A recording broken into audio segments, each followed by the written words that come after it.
Here we are for this very special encounter at the Bon Open between Jeffrey Blancano against Damir the Demon Jumur. He's very much demonized thus far, showing a bit of frustration after losing the first set. Anyway, the Frenchman to serve, 15-30. Bit of pressure on that Frenchman's shoulders, like a couple of baguettes, weighing over him. Needs to take some time. No hurry, he says, at 15-30. He's up a set, 2-all here. What are you gonna do? You're gonna go there down the middle, and that is a shank. One that even Stefanos Tsitsipas would be proud of.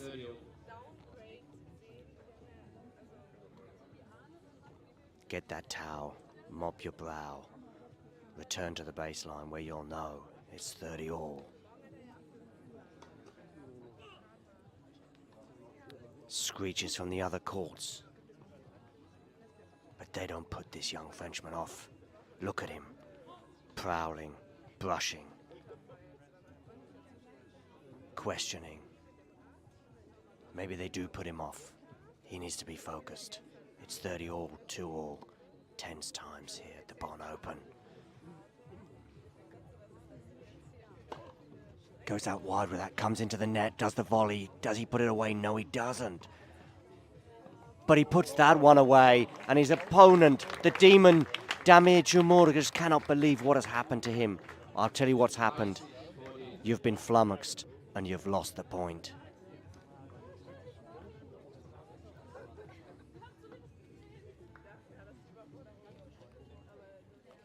We would take another look at it if we had a replay, but we don't. But who knows? You don't even need a replay. It's in our heads. Okay. The Frenchman to serve. I say you're going out wide. You don't. You go down the tee. Clip the net, though. So he's going to get another shot at it. Is he going to take my advice and go out wide on this one? Did so successfully on that last time for a serve and volley, even though he'd messed up the volley. Goes down the tee again, does come into the net, does a little drop shot, and you know what? Jumur is like, I can't even be bothered to run that down. And he's going to clean that line. Look at this, he's cleaning the line because he's so annoyed with some funny bounces.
I'm also aware, I learned something in the last year or two. I didn't learn many things, but I did learn this.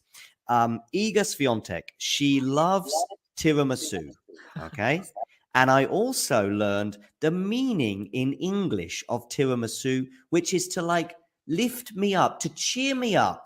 Yes. Is the translation, right? Well, listen, Mario, London may have lost the ATP Tour Finals. Brits like me may have lost out. But Italians and Turin in particular has gained. And despite feeling a bit sad about London losing it, after this chat, Mario, you've cheered me up. You've tiramisu'd me. You've tiramisu'd me.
Ready. Play.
Ready.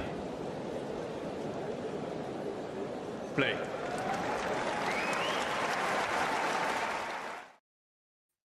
Well, hello there, and welcome to Talking Tennis. And it is your dream WTA commentary team. It is Nick Carter and Miles David at the helm.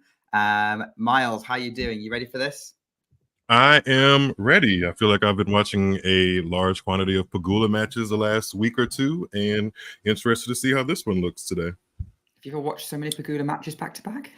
It doesn't seem like I have. I would say this is the most I've watched Pegula all season between Toronto and Cincinnati, but I'm not necessarily complaining. And I think this matchup with Sabalenka could be good. It's the most consistent Pegula's been all season. So, yeah. I mean, this stretch has been really, really good for her, I think. I just saw the head-to-head flash up. Obviously, they're getting ready to play. And what I saw was Jessie Pegula leads the head-to-head 4-2. She does. I don't know how I didn't know that, but that slightly surprised me. Obviously, Sabalenka won. No, she won the most previous recent meeting in Cancun. So this might not be straightforward to Sabalenka as some might be thinking. Yeah, I've just been reading some of the commentary on socials, and even in our stream today, a lot of people are kind of expecting Sabalenka to rout Pegula, which may very well be true, especially if Sabalenka plays how she played for a majority of her match against Iga in the semifinals. But Pegula hasn't lost a match in a couple of weeks, so on top of that, I think the matchup is a matchup that could really get under Sabalenka's skin if Pegula is playing well and moving well. So yeah. I'm sure the head-to-head thing had the 4 on the Pegula side that flashed up, but it seems to be the other way around when on the WTA website. So maybe they got the graphic wrong. Sabalenka has had to win the second point of the match. She lost the first by putting the forehead into a net.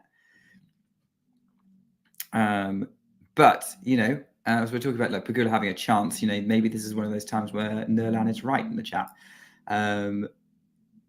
Pegula, does that happen often? I'm not commenting on that. Pegula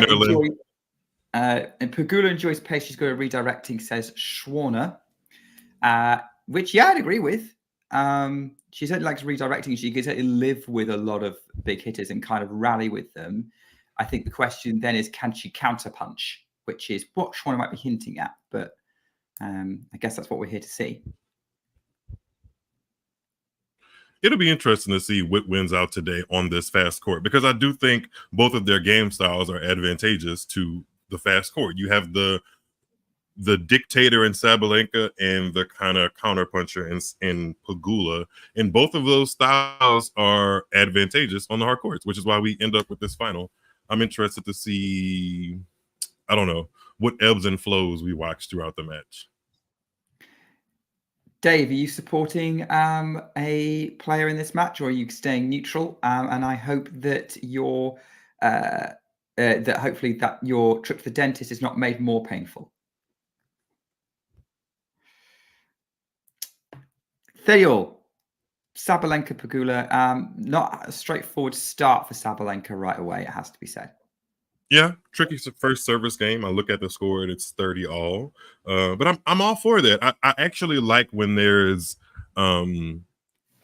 tension right away in a match. And I guess what other time should there be for straightaway tension than a WTA 1000 final? If it's not a slam, this is the second best thing. So these are two of the most informed players at the very moment of the summer. So I think the beginning of the match is going to be important, but it's more so how you close than how you begin, especially in the WTA tour these days. So, well, yeah, we saw how that worked out. You know, more about how you close the beginning. I mean, the end of the Sabalenka Swiatek match was far more interesting than most of the match up to that point. Although that's harsh, because there was some interesting rallies at points, and I was interested to see as Sabalenka closes out the opening game.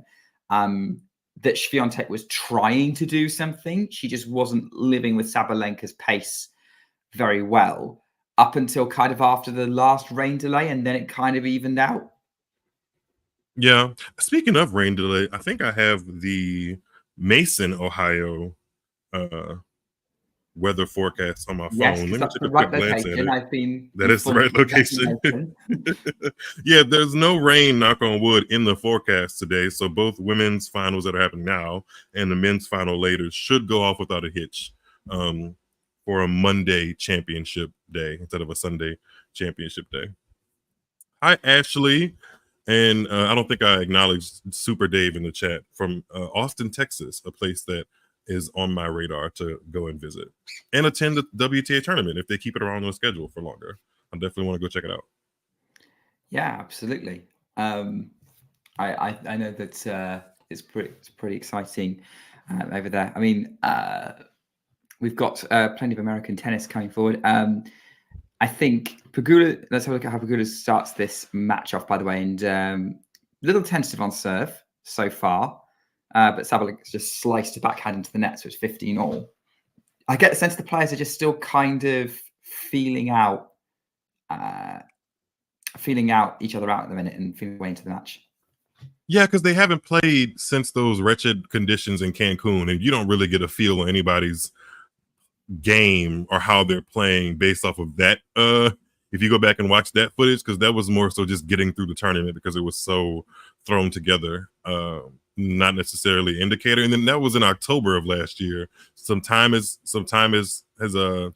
Sabalenka's won an additional Grand Slam. Sabalenka has been in some ebbs and flows of her career. So I'm not saying you have to throw everything out from their previous matchups, but I can see why they're, taking their time early in this match. Got a backhand into the net from Pegula. So another 30-all game to start things off. Yeah, I can see what you're going up with. But yeah, as you said earlier, it's about how the match ends. And I think both players have got potential of making this very interesting as Pegula hits an unreturned serve, 40-30. What's the kind of most exciting Jessica Pegula match that you've watched? Trying to think of one that's like she's been in a few interesting. Thanks for putting me on the spot here, Nick. She's been in a few interesting matches. I know that. I am trying to think interesting Pegula matches. More recently, this isn't necessarily going to bode well for how I remember Jessica Pegula. But I do have a image of the quarterfinal between her and Azarenka at the 2023 Australian Open. And Pegula didn't win that match, but it does stick out to me as like a main indicator of where you can go to try to figure out why Pegula has that quarterfinal issue. And then also another quarterfinal matchup is with her and Vondrousova at Wimbledon. That one kind of goes there. I wish there were more memorable Pegula moments where she ended up winning that I could pull from, but she had a really tough. Who did she play? I think I did the match. I can't remember. I did a lot of Charleston matches on the channel, and she definitely had a couple of really close ones there that she managed to get through. And that was the signs that she was starting to get her way back into things. This year or last year? It was this year. Oh, who was it she played? It was a 3-setter. I can find it really quickly. Don't worry. To the website we go. To the website we go. Well, whilst we're doing that, Pegula's close at the game, 1-1. I'm just going to see if I can get a score up as well as a backup because apparently our producer needs to eat. I was just about to ask. What are you producing and wonderfully hosting today? I've done that before. I think you're just the right guy to do it. Okay. Let's see. She played a 7-6. Pegula played a 7-6 in the third deciding set match against Amanda Anisimova in the round of 32 at this year's Charleston tournament, as well as a 7-6 in the third match and another 7-6 in the third match against both Azarenka in the quarterfinal, and in the semifinal, she played a long one against Kasatkina, but Kasatkina got the better of her. So. I think it was the Azarenka one I was thinking of, but I do remember the Anisimova one as well. And the Kasatkina one actually I quite enjoyed that. Pegula's one that you watch when you want to kind of get she's going to keep fighting through. I mean, like actually she had a very good match with Fernandez in the quarterfinals. Okay, I like Fernandez. I was kind of hoping that she would do well, but I wasn't mad at the result. I was hoping Fernandez would keep going just because it's been a while since we've had a true Fernandez in the spotlight moment. And this was a good week for her, Leylah Fernandez. But I'm also not terribly upset that Pegula is having this resurgence in the summer. I would find it a little bit interesting. I made this mental note the other day that Pegula would be not the only person, but the first person in quite a while to do these Canada Cincinnati double. Goolagong, isn't it? 63. Yeah, I didn't even know. I mean, it does make sense that Goolagong would have played that long, but like she doesn't come to mind when it comes to records. In my mind, great player, but she doesn't come to mind to records. So that's good company to keep. But kind of the Andy Murray of her era, isn't she? Because she was kind of stuck with several all-time greats at the same time: Court, King, Evert, and Navratilova. Yes, and then not quite there yet, but agreed. But the Canada and Cincinnati double is one of the doubles in tennis that are least talked about. So I feel like this is not necessarily to slight Pegula, but it would kind of keep in tracking with how I view her if she wins this double, as opposed to Indian Wells, Miami, or Madrid and Rome. Those two are like very more widely known doubles in tennis, whereas this one is a very niche tennis players double, in my opinion. And Pegula often, yes, Pegula gets talked about in a very if you know kind of way. As to how you appreciate her tennis. She doesn't have like this glowing aura. No, you're fine. Feel free to shut me up when there's good tennis happening. Sabalenka does a sort of block back drop shot return that's a winner, which you might see in a minute. And I did see, yeah, she put her hands up. I didn't mean to do that, but I'll take the point. Yeah. So, yeah, I mean, we talk about the Canada Cincinnati double. We're keeping an eye on this match as well. So they're having a bit of a long rally. Pegula having to slice that one. Sabalenka goes up the line. Pegula finds that cut with a forehand up the line somehow, still getting to everything Sabalenka's throwing at her. And Sabalenka's gone long, well outlasted by Pegula there, 15-all.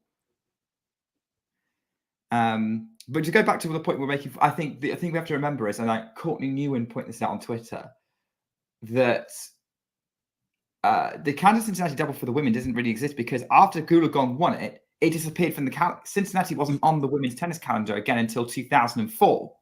Yeah. And it didn't become like a 1,000 level event until kind of around then or shortly after. So I don't think it started becoming a 1,000 like a premier. 2009, yeah. That was, and who won it in 2009? Do you want to look that up? No, I feel like it was Yankovic. It would make sense. I feel like it was Yankovic. I might be wrong. Because we've had players who've reached the final of both. Petra Kvitova, Linar, Simona Halep twice. I think Serena did it once, if I remember right. And someone else who I've missed. Serena has been in the final of both before, yeah, in 2013. Yeah, for sure. Yeah. She won Canada, got to the final of Cincy, and lost to Azarenka in 2013. Yeah. When Azarenka was still thorn on her side. Honestly, I feel like she still would be if they played tomorrow. I mean, 40-year-old Serena, I think, would find a lot of thorns on her side now. True, but I feel like that one in particular, she wouldn't love that matchup. She never loved it. I mean, she was able to gear up for it, but I don't think she loved that matchup at all. Sabalenka puts a forehand into the net, another 30-all point, 40-30.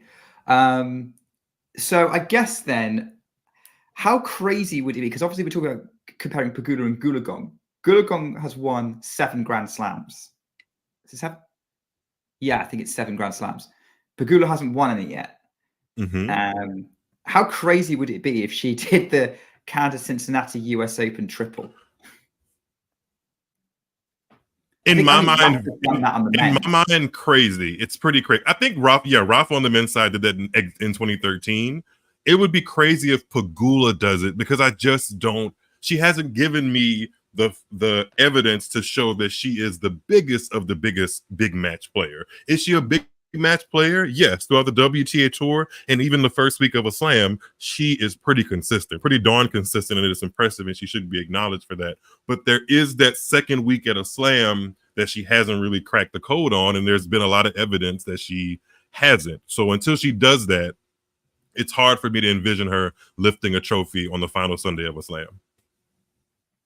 We've got a breakpoint chance for Aryna Sabalenka, who has absolutely dominated a rally there, eventually forcing the arrow from moving Pegula side to side. So we have breakpoint for Sabalenka to get the early lead in this Cincinnati Open final. And the first set from Pegula is long. I'm going to stay with the point here because this is potentially a big moment. Sabalenka's waiting for the second serve. She looks primed and ready to pounce it like a tiger. Goes cross court with a backhand return and puts it long. Never mind, deuce. Has Sabalenka's return position ever been a thought of like, or just something that caught your eye? Because it's quite wide. It's actually wider than, to me, her shoulder. And that's typically where you kind of want your legs to align, or at least be shoulder width or just a little bit wider than shoulder width apart. But her stance is quite wider than that, you know? And ever pay attention to that? I've never really paid much attention to it. I did think, watching that close-up of her, that her legs are quite wide. I've never thought about it before.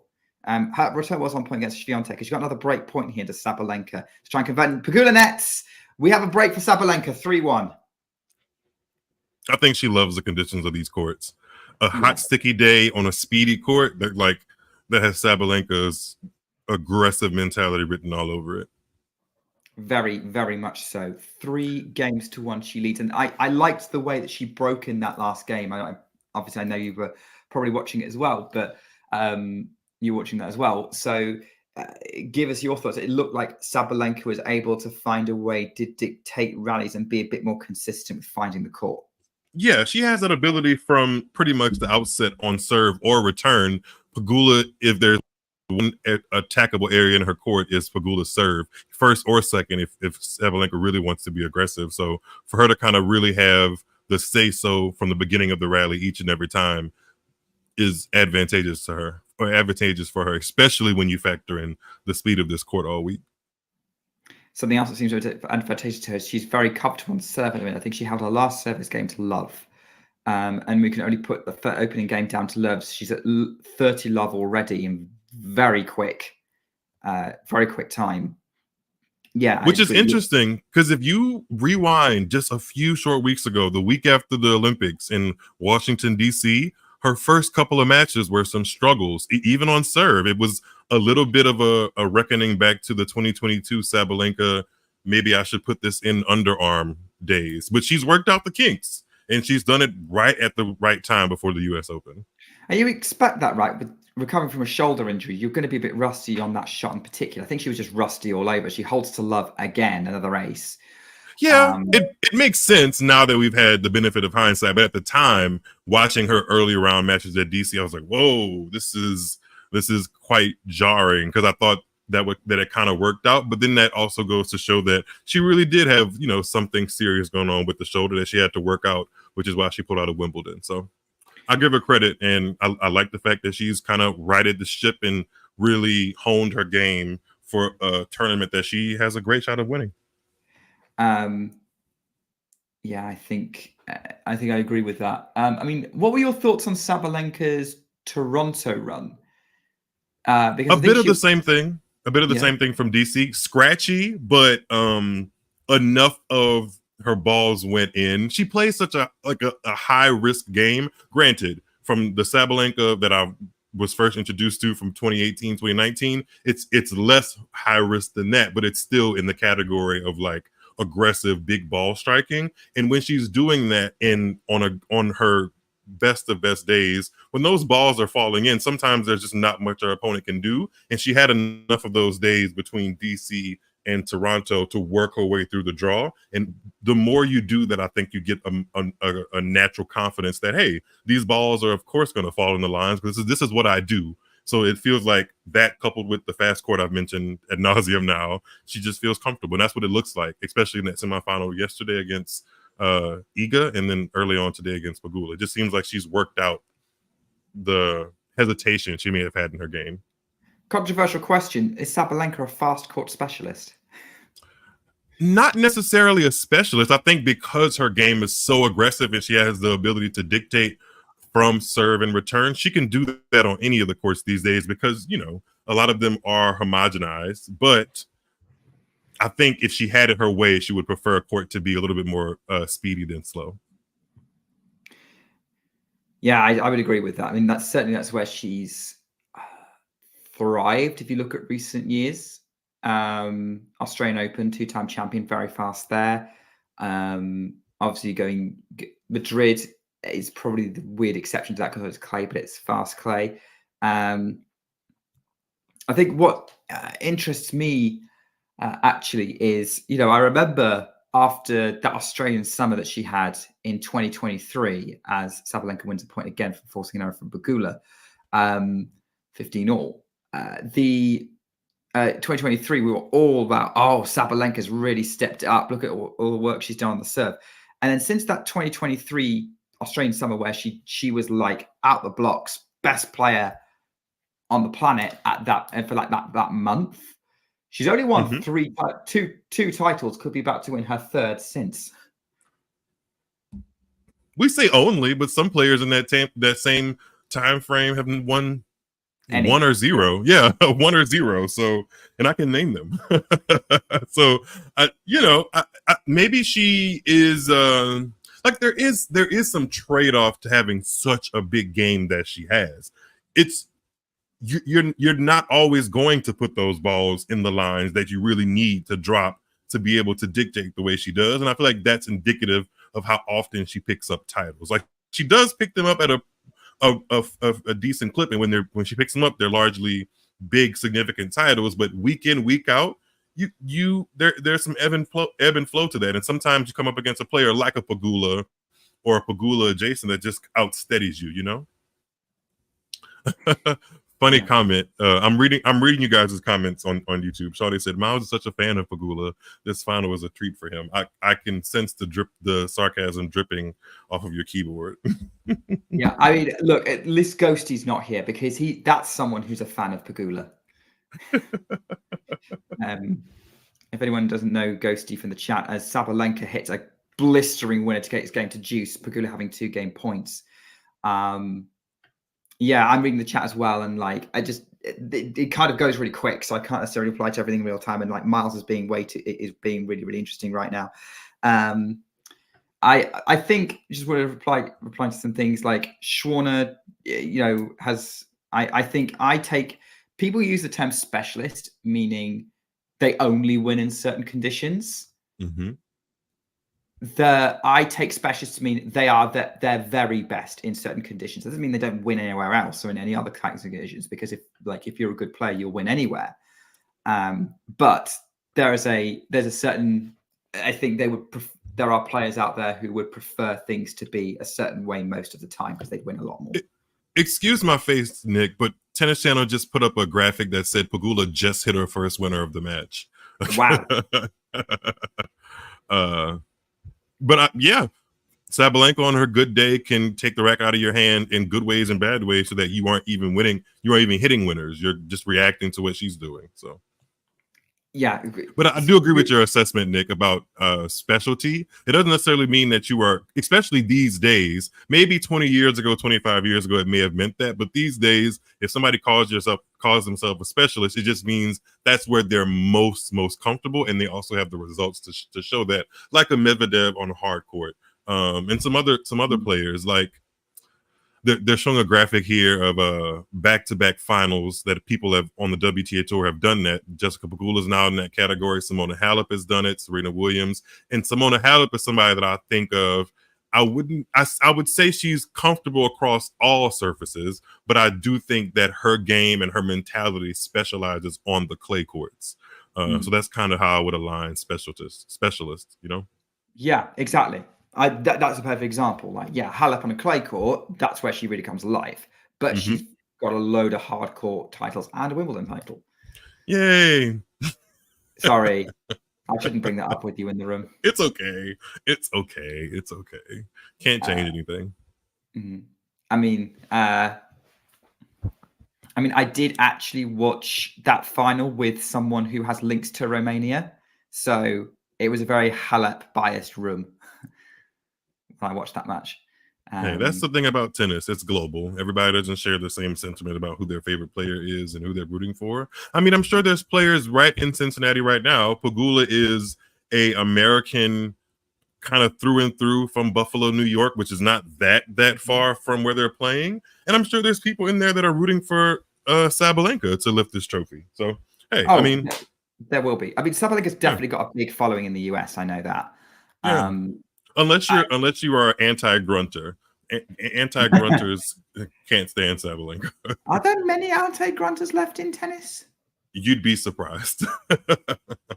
Like a lot of people that I know, like they can watch Sabalenka like in a highlight reel on an Instagram clip, but an entire match is pretty much out of the question for them because of the grunting. It's just to their ears, which everybody's ears are set up differently, it's almost incessant and annoying, which, I give credence for. That's fine. I mean, as we've got another rally that ends with another Sabalenka winner, and she holds that game to 15, and she's a game away from the first set. This is going very, very quickly. It feels like. 25 minutes into the set, Sabalenka's up 5-2. Yeah, big. I think Sabalenka grunt is loud. I've never watched her live, but it sounds loud on the TV, but it's not the worst one I've heard by any means. I think Sabalenka is not that bad in the grand scheme of things. Sharapova was just a full-on screech, and but actually the ones I like the least is the ones where it sounds like the player's being sick. I'm thinking couple of Schiavone. Schiavone. Yeah. Yes, Schiavone. I really struggled with her French Open finals. Yeah, no, I get that. I completely understand. To me, as a WTA fan, a lot of grunting is just kind of in the package. My ears are desensitized to it because a lot of my favorite players have been grunters. So it only really shocks my ears when it is something that they start doing in a match where they haven't been doing it.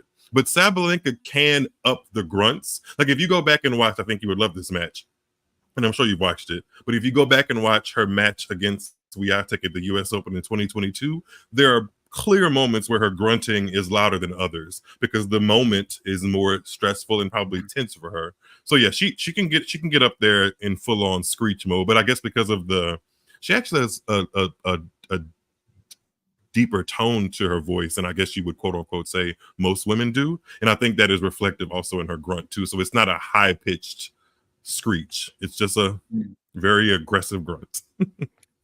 Let's just say the grunting. I think that the person who was the first one to master the grunt was Monica Seles. Yeah, I actually wish more people had. I mean, I know people are inspired by her, but I actually wish that more people were inspired to use two hands on both sides. Bartoli was, but it'd be nice to have that difference in just trajectory of the ball and game style on the WTA tour again. It'd be nice. What's making you think of Bartoli? Or was it the Seles thing? No, yeah, the Seles thing, playing with both hands on both sides. Yeah, I don't hate it. I mean, I know it can definitely handcuff you in tennis, but if you use it right, we've seen how it can be advantageous. So I've played against people with double-handed forehands. Still don't understand how they get away with it.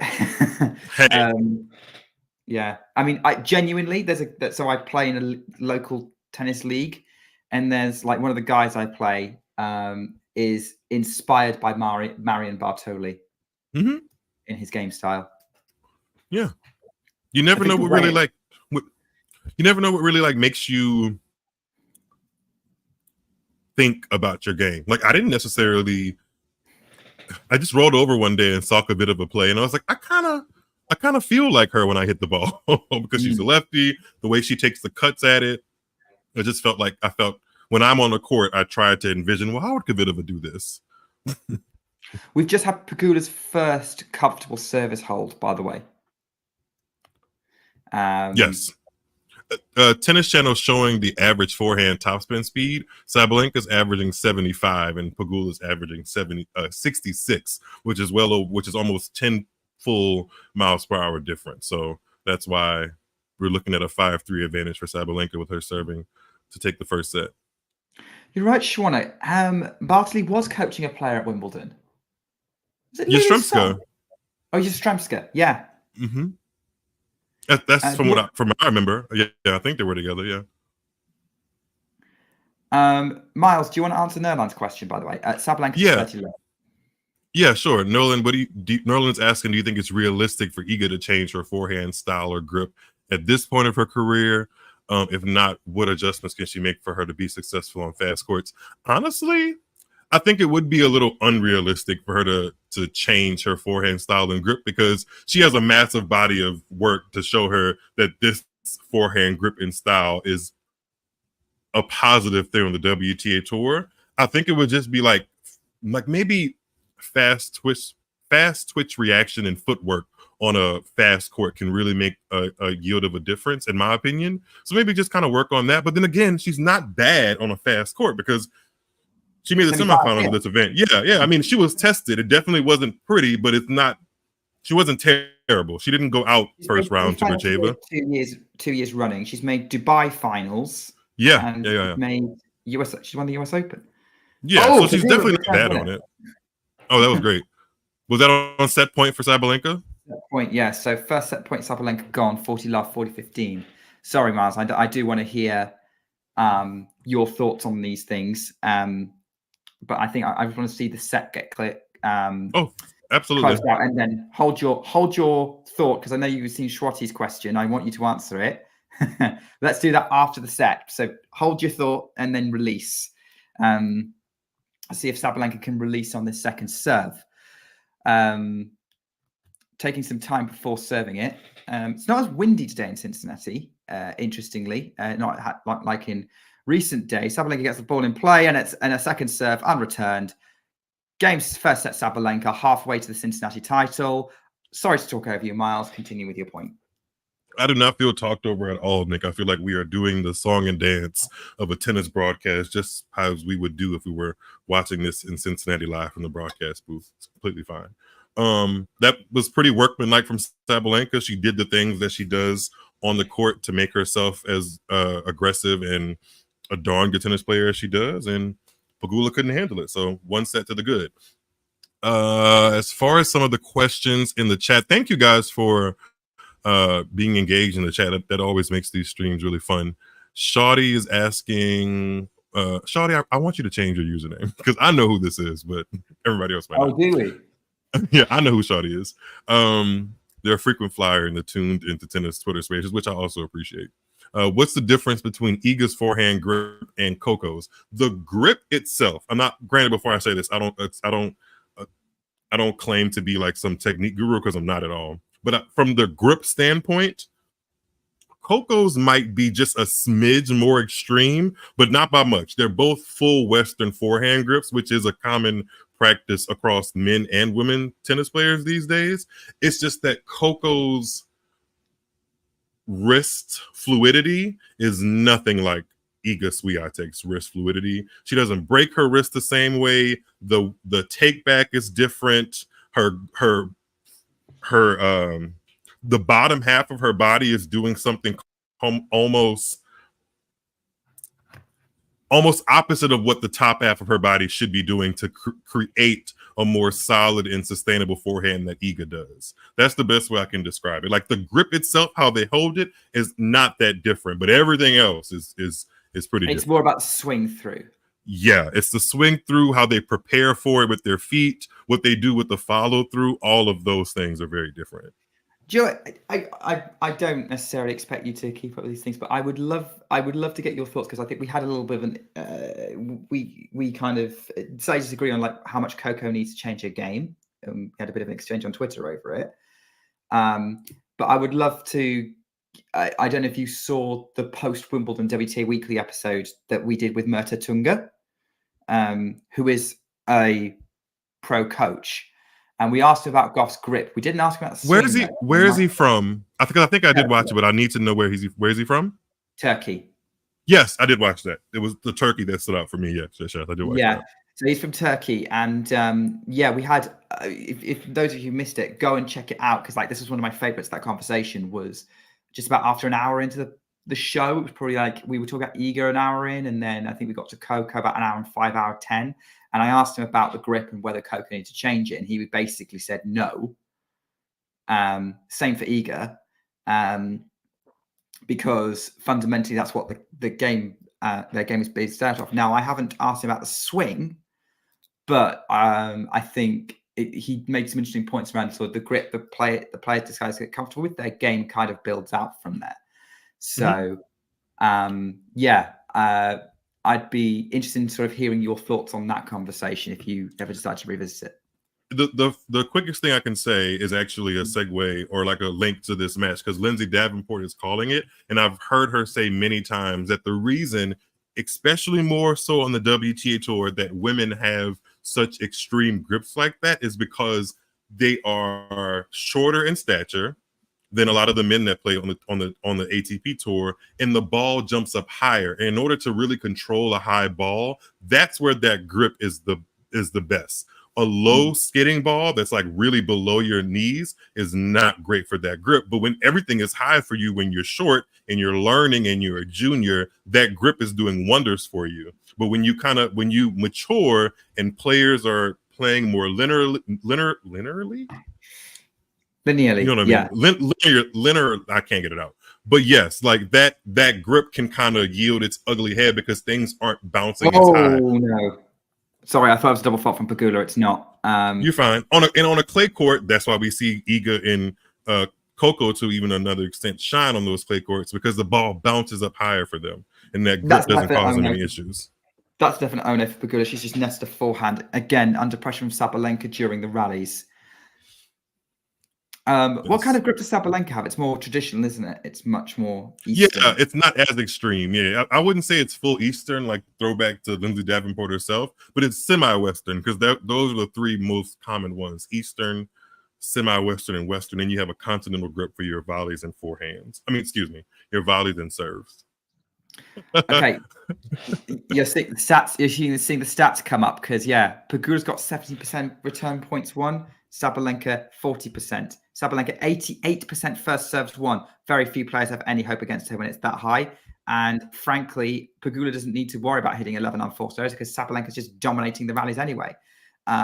I think that last rally that we saw for Sabalenka to break was kind of indicative there because, Pegula, I can imagine her being able to rally with pretty much anyone, and use her ability to redirect, to counterpunch, or to just basically wear down an opponent. Sabalenka's sheer weight of shot and the way the board is skidding through these conditions is not allowing her to do that.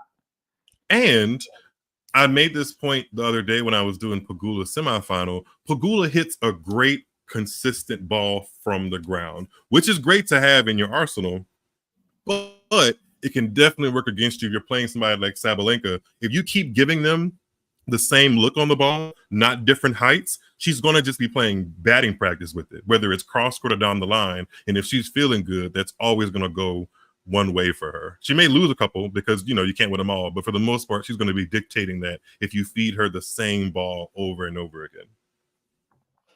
Does Pegula do that usually? Do you feel like Pegula feeds people the same ball all the time? I do. Yeah. I feel like she's very consistent, which is, again, it's not a bad thing. You would like to be able to recreate your ground strokes over and over very well, very flat, very linearly through the court. But if you do it the exact same way, like how many times have you seen Pegula throw in a very, very sharp or like a sharp angle that's not because her opponent has pushed her out that much, or a slice, or like really coming over the backhand heavy and doing the Krejcikova moonball thing? Like, she may have those things in her arsenal. It's just that typically she doesn't show them. Yeah, I think she uses them on clay court. I've seen her do them on clay courts. And a little bit, the slice comes out on grass as well, but on a hard court, she probably doesn't necessarily feel the need to do that. Because I do see what you mean. She does generally give people kind of same kind of ball. I saw Pegula at Wimbledon actually this year, and I was just impressed by how, when she's on, how fast her ball actually is, and how she's able to control things against sort of the lower ranked opponents. It's just obviously when she gets to the top people, it becomes a very different story. But I can see why, if you're giving a top class player a consistent ball and they're going to learn from it and deal with it, they're going to have an off day for her to kind of hit through them. Yep. That's why she pretty much beats a lot of players beneath her when she's putting that game style to the forefront. And that's why you get, like we just mentioned a couple of minutes ago, those 7-6 in the third matches at Charleston, because like the longer you play, the longer you get adjusted to her very similar type of ball. So that's why you get those long matches where she really has to scrape and fight, because she's kind of worked her opponent into knowing what to expect from her. Whether she knows it or not, her opponent's gotten used to the Pegula ball. I mean, doesn't mean she can't beat him, because she's got wins over Sabalenka and Swiatek. Yeah, some days it goes your way, but it definitely is. If I had to choose, I would rather, I think I would enjoy coaching somebody like a Sabalenka more than a Pegula. The core of the game with Pegula is a lot more stable than Sabalenka, but the benefit, kind of the risk for the reward, is what you get when you have a player like Sabalenka. There we go. And let's face it though, Miles, your dream coaching job would be Petra Kvitova. Yes, because I feel like she does a lot of what Sabalenka does, but in a very lefty kind of way, which I appreciate. Huge forehand return from Aryna Sabalenka to get to 40-30. Like, that was practically a winner. It was like really pulled Jess well out of court. So there we go. Flying Yogi, by the way, about 3 minutes ago, put a question in the chat about whether Pegula is going to see any land on Aryna's service game so far. So you mean inroads? I mean, like, she hasn't since the opening service game, really, to be honest. And like the last service game where Aryna conceded 1 point, but like, the opening service game is the only time where Pegula's had any kind of in on her serve. Yep, would agree. Sabalenka's been keeping it kind of quiet, which is a good thing on her serve, because as I mentioned earlier in the stream, the serve was shaky a couple weeks ago. I think I would enjoy coaching Robin Montgomery, actually. She's an up-and-comer who's a lefty. She has a big cut on the ball. The matches I've seen with Robin, I've been very excited about. Like, she keeps getting put in my long list for like people to watch at Grand Slams.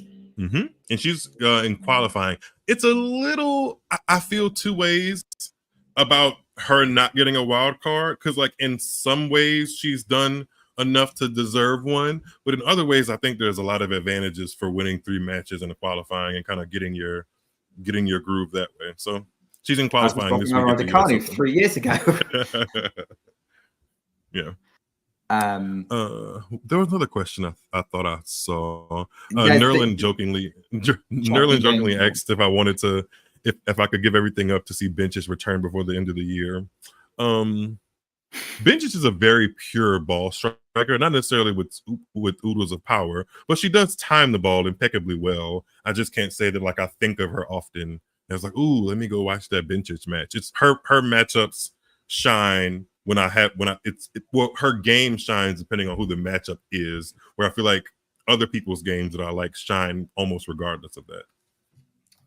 That's fair enough. Yeah. We're back in, and we're back out on court as Sabalenka serving at 2-1 in this second set, setting a break up in the Cincinnati final. Yeah, Bencic, I think she went back till Australia, probably. I think she is taking this full year off. She should, yeah. Enjoy being a mom, especially in those early weeks and months. I know it's beautiful. Certainly, a lot of the players who have come back from maternity this year, I'm thinking of Kerber and Osaka, would have said the same thing, would say the same thing as well. I know Osaka didn't have the best time initially, but I think she's, you just really have to keep in mind that like we're in August, and in July of last year, Osaka was literally in labor. So, you know, all things considered, I think her being in the top 100, it's obviously not where she wants to be, but it is a win because she could not be there. So, hey. Yeah. I'm still excited to see what she does at the US Open, even if she has gone off the boil a little bit. I'm excited to see what she does like in this like second half of her career period, because I think she turns 26. Does Osaka at the end of the year? I know she's a Libra, so her birthday is coming up. You have to remember people's birthdays. Yeah, I was gonna say, if you guys ever want to like me to dive into the zodiac of tennis players, let me know. I might be able to create that video one day. That could be tuned to tennis content. 40 Love Sabalenka very much in control of this match, it has to be said.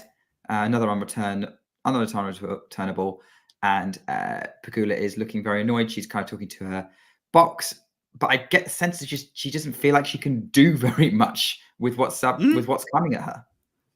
I can't blame her, but this is what she like. This is kind of what I not going to say expected, but when you asked me like Pegula matches that stick out, this similar like little instance she just had her coaching box was a trend throughout her match in the quarterfinals of Australia against Azarenka, and it also came to bear in her quarterfinal match against Vondrousova. When things get tight, that even keelness in Pegula can kind of, which I mean is natural, it's human, but that even keelness kind of, I don't want to say goes out the window, but the window does come down and some different emotions come up. So, can you think of a tennis player that doesn't happen to? No, but it's just so interesting because most of those players, they're already kind of emotive. But Pegula, for the most part, she is so even. Like, just like her game, her temperament is so even most of the time. But in the biggest of the biggest matches, I've seen it kind of be foiled, which is interesting to me because all the other matches, she's fine. So, yeah. Yeah, I guess. I don't know, because, like, is a Grand Slam quarterfinal really that much bigger than a 1,000 final? Yes, it is. People remember the last 4 of a slam more so than they do who won a 1,000. And every 1,000 is not the same because some have more popularity than others. But I do believe if you were to poll a large audience and ask who were the semifinalists of the U.S. Open comparative to who won the Canadian Open in 2020, whatever, I'm pretty sure they'd be able to recollect those semifinalists, especially if they played a really good semifinal or had a good run to the semifinal that was memorable, i.e. Tiafoe, 2022, you know, so. Huge backhand winner from Sabalenka, 30-all. And, you know, we're talking about this. The reality is that, like, I'm not surprised Jessica Pegula's a bit frustrated because that's like, I don't think she can do anything against what Sabalenka's throwing at her right now. Like, if she gets a racket on it, which half the time she's not, the weight of shot is just so difficult to control. That was a good serve from Pegula, though, to get to 40-30, unreturnable. Sabalenka struggled with that one. If she could get a couple more free points on her serve, this match and set wouldn't feel as one-sided as it feels so far. I mean, she's still in it. Sabalenka could go off the boil, but I think she's in a position where she needs Sabalenka to go off the boil. She's not going to be able to win this match without that. Oh, painful double fault from Pegula. Double deuce. See? But, like, so far, it's only been 2 breaks. Yeah.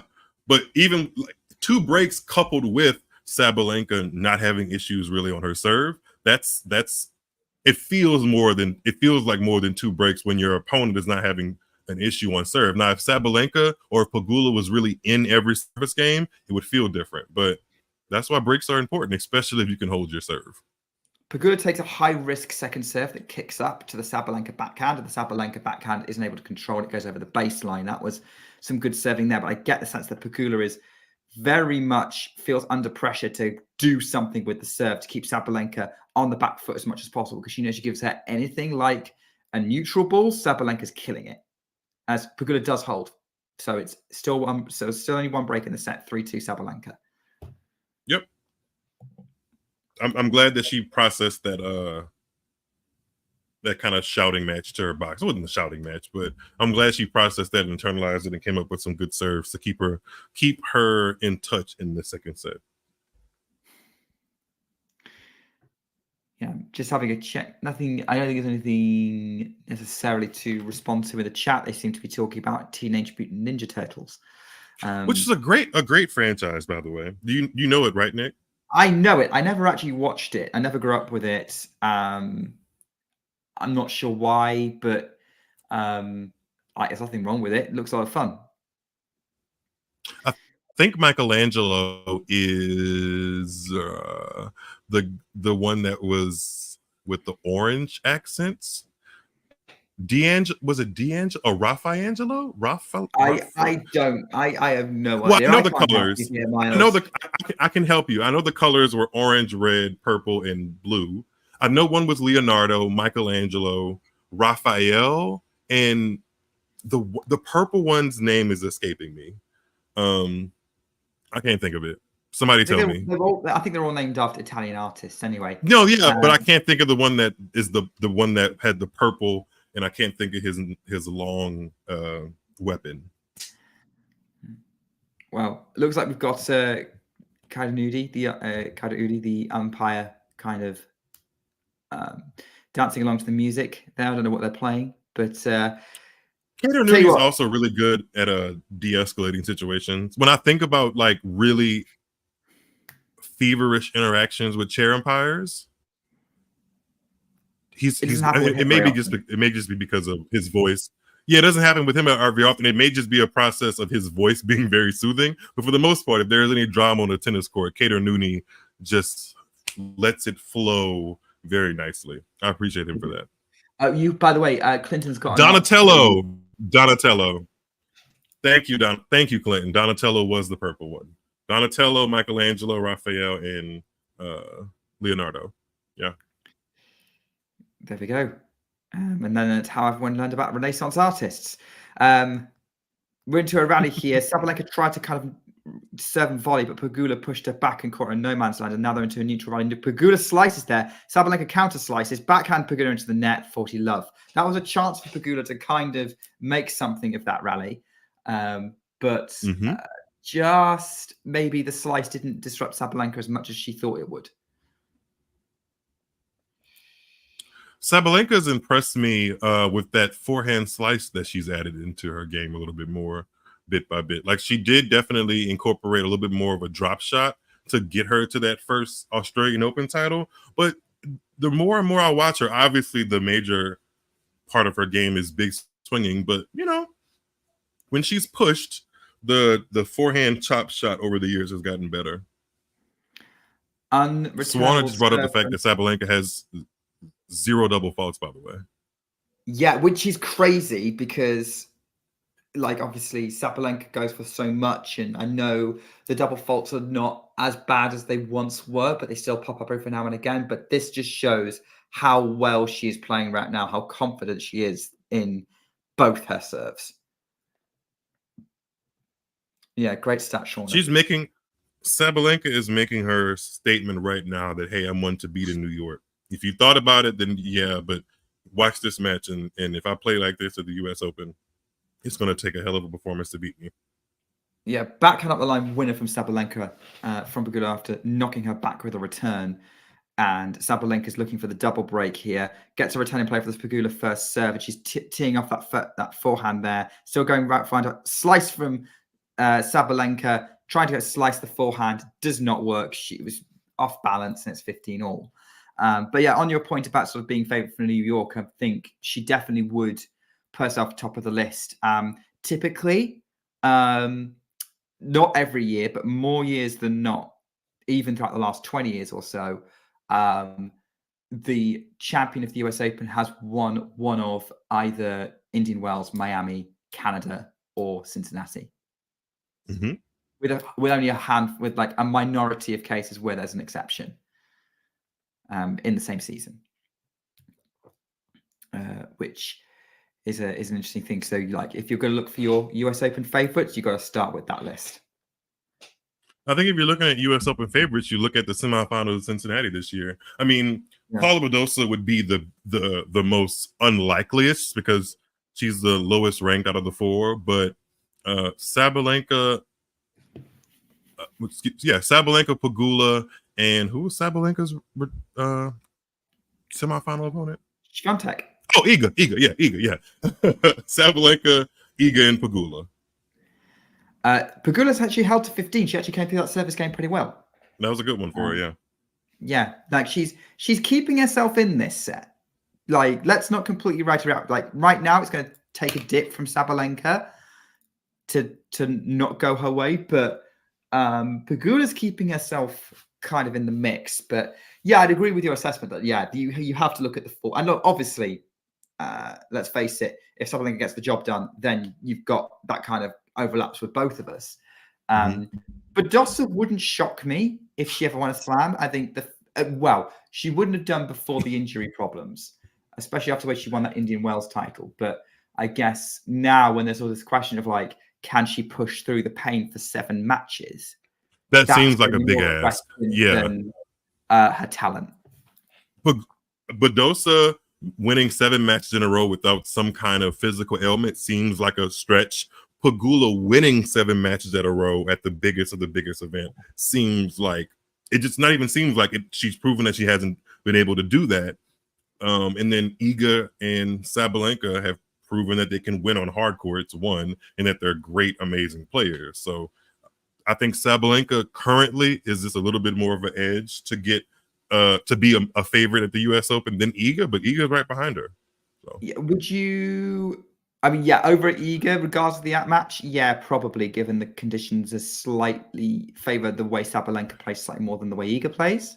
And there's the one thing, we haven't mentioned this at all, but the U.S. Open is taking a beat from what Australia did this year, and you won't. The atmosphere is going to change a little bit more. You don't have to be a fan and wait until the odd games to walk around to your seat. You can do it every game. And I don't think, in my mind, that's not going to go over well with Iga. I think she wants it to be a lot more calm more often in a tennis match. Whereas Sabalenka, I feel like, she'll be okay.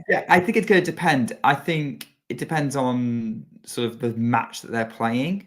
I think it also depends on as Sabalenka hits a backhand winner. And then, that was a weird moment for Sabalenka. She just sort of threw the ball toss up and then sort of seemed to like completely lose where it is and didn't swing through it. It was like not really a bad ball toss. It was like she forgot to swing, and she's got her such a Barbie face look on. If you think of that moment from the press conference she had. But she aces in her eye. The sun probably got in her eye. It's been really sunny today out there. Yeah, it does look like that. She completely lost track of the ball. Yeah, weird moment, but she got the point anyway. And an unreturnable serve again for 40 love. Yeah, I think, but like going back to your point, I think players prefer to have a consistent atmosphere. So if people are just walking around all the time, it might not be that bad, and Iga will just adjust to it. But I do think it'll be something that she's not necessarily in love with if she's in a match that is tight or an opponent that is kind of making her be on her toes a little bit more than she's accustomed to. I can see that being just an extra layer of something for her to think about, and yeah, could go wrong. Backhand winner up the line from Sabalenka, 5-3. She's playing so well.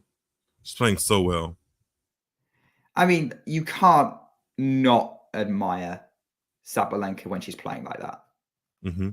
Like I find it hard to believe, like, that you can't admire the sort of power, not necessarily power, but sort of the kind of confidence of those shots that she can hit. Yeah, it's when she's confident in swinging as large as she does with aggression, and the ball's going in. Like, there's just Pegula's finding out firsthand. There's just really not much you can do. It really isn't. That being said, that Pegula's doing her very best. She's just actually managed to scramble Sabalenka with a drop shot, so it's 30 love. Yeah, she's won 6 games in this match so far, so I mean, it's definitely nothing to like be like, oh, I got my ass kicked out there. But the ebb and flow and dictating of the match is just not with Pegula's racket. It's with Sabalenka's, and if Sabalenka's playing her best, it's always going to be like that. Yeah, I feel like Sabalenka's less in Pegula's service games than she was kind of at the beginning of the match. I think Pegula has steadied the ship a little bit. Would agree, yeah. Although she's just dragged that forehand a little bit wide there. So it's 30-15. But yeah, I guess she could say that when she looks back at this, that if she'd been a bit more, if she'd kind of settled in a bit quicker, or been a bit more, found the serve a bit sooner, as she does there with an unreturnable, this match would be potentially tie-break territory. And she make it even closer, and then all bets are off. Sabalenka probably still wins it from a neutral. Pegula would be able to convince herself that a slight adjustment would put a bit more in it. Pegula has some game points here, and Sabalenka still has to close this match out, which got tricky just a day ago in her semifinal. So, you know, tennis is not over until it's actually over. And Sabalenka knows that. Double fault for Pegula to get to 40-30. That Pegula, that's her 4th double fault of the match. You've got a slice return from Sabalenka on the forehand, who then attacks with a backhand. Pegula overhits the forehand. It's due. Sabalenka's 2 points away from the title.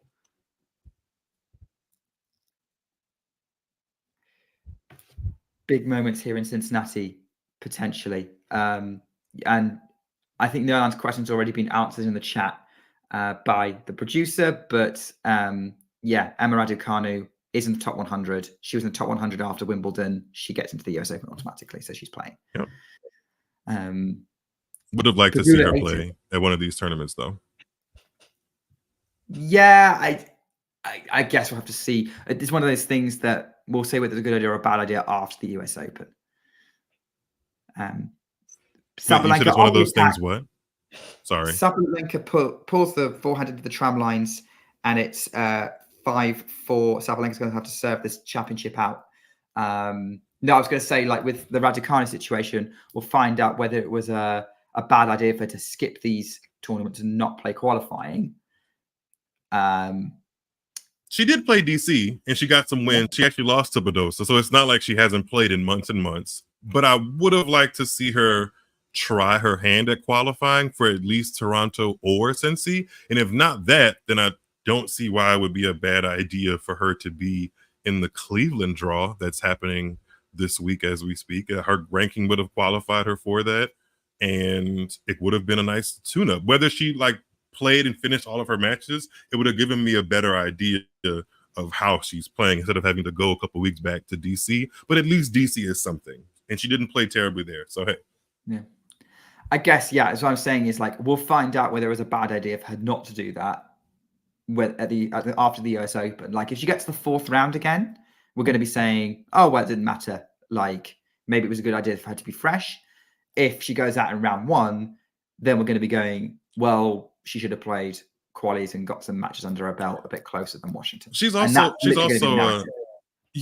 also an interesting one because I think that picture of her in the hospital bed with like surgically affected wrists and ankles was a year ago, right? Like that was a little over a year ago? Just a little over a year ago, yeah. So yeah, I mean, her being back again, somebody back inside the top 100 after something that could have, who knows what happens when you get surgeries on your wrist and your ankles? Like that's quite a lot.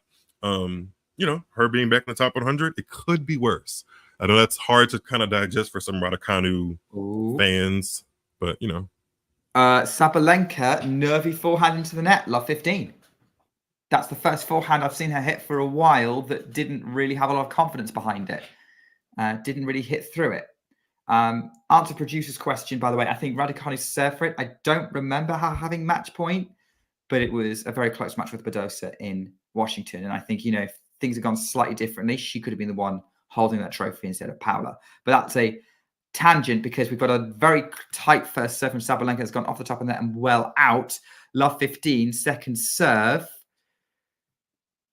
It double fault. The first Sabalenka double fault. It's love 30.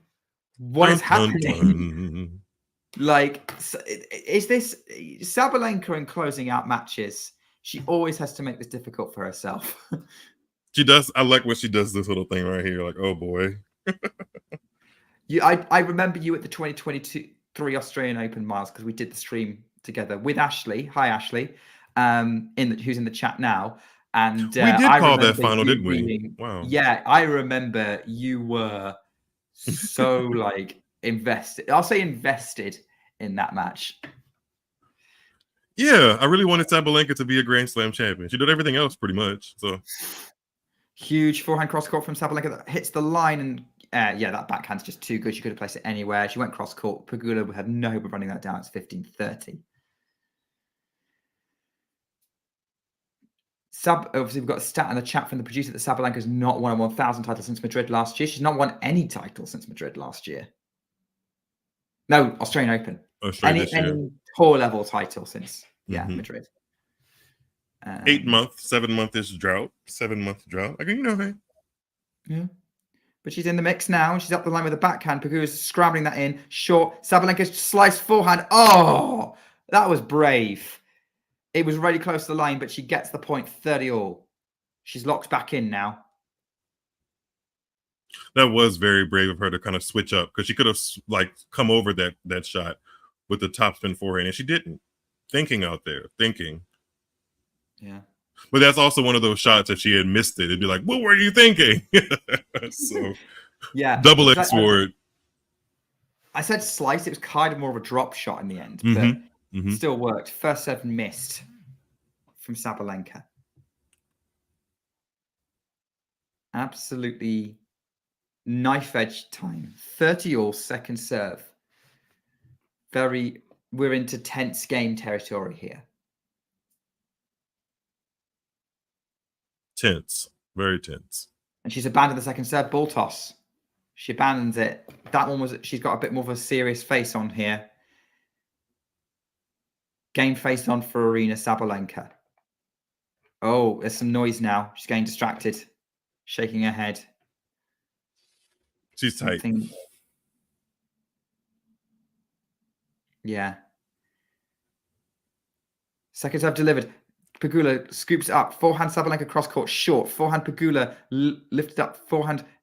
Very tentative forehands from both. Sabalenka nets. 30-40. Tight. Does very Pegula, she's already made it interesting in this game, but does she make this whole complex of this match a lot more interesting in the next 30 seconds or so? Or does Sabalenka right the ship? Has someone screenshotted the 6-3 5-3 deuce scoreboard with Jessica Pegula won this match. I'm sorry. I'm sure Vanch has. Vanch, I don't know if you're watching. Here we go. Second set from Sabalenka. Block back return from Pegula. The forehand from Sabalenka is lifted over the baseline. Pegula fist pumps because she's back in the match. It's 5 games all. Tight. Yeah. You're going to hear this word a lot, guys. 5 games all. I don't know who that is in her coaching box. Maybe it's not somebody in her coaching box. They just had her fist up like that. That was a big break. The American crowd's got something to get behind now. Those who are purely patriotic. And here for the American. All right. Jamari's got some fire stats in the chat, by the way.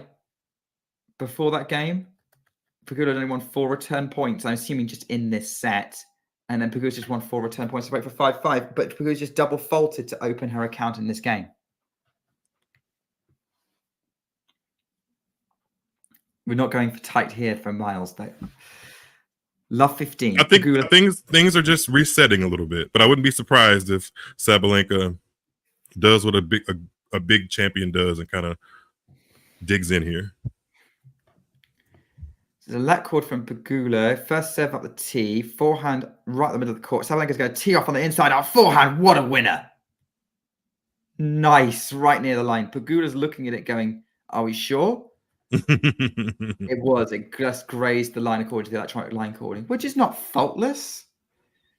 But you can't argue with it. Mind. Yeah, and Asapenko's mind, it's not faultless at all. I think it's been proven it's not faultless. I think it can be misaligned. Oh yeah, I mean, what in life is faultless? Nothing. It's slightly more accurate than a human, but it's still not perfect. I wish I had some Shakespearean quote about perfection. Well, whilst Miles rifles through the complete works of Shakespeare, in fact, I have a copy on my shelf. Anyway, it's 15:30. So big points here. Just by the way, producer can just imagine me bring out a copy of Even the Defeats to show, but sadly I don't have one.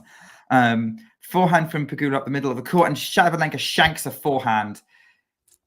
30 all. Yeah, maybe that's what my bookshelf is missing. A book about Manchester United. I need to reorganize this if this is going to be my background from now on.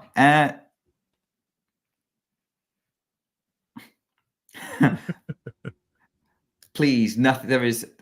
My commentary is full of mistakes. Miles' shrubbery is just pure plant perfection. Pure something needs to be behind me while I talk, so I might as well just choose those things. I'm still working on how to get I'm working on how to get tennis rackets behind my head, but we'll work on it. That is an amazing point from Sabalenka. Like, pretty good point from both, but the way Sabalenka just unleashed on the forehand, clips the baseline. She's got herself break point.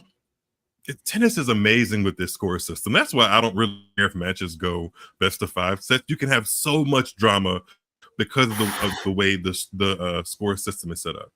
Sorry, I know that's controversial to some people. For missing that return, she's put it in the net. Juice. She didn't get under that one. Kind of straight legs, no bend. Kind of lifted over the net. That's why I landed in the middle of the net. I do agree with you, though. Tennis doesn't need best of 5 sets to be exciting. I do love an epic best of 5 match where it's between 2 elite players, but you can also get something special with best of 3. As Pegula's forced into an error with an inside-out backhand from Sabalenka, another shot that's not typical, but Sabalenka has specialized in, and we've got another breakpoint chance for the number 3 seed. She roars. The tigress is out.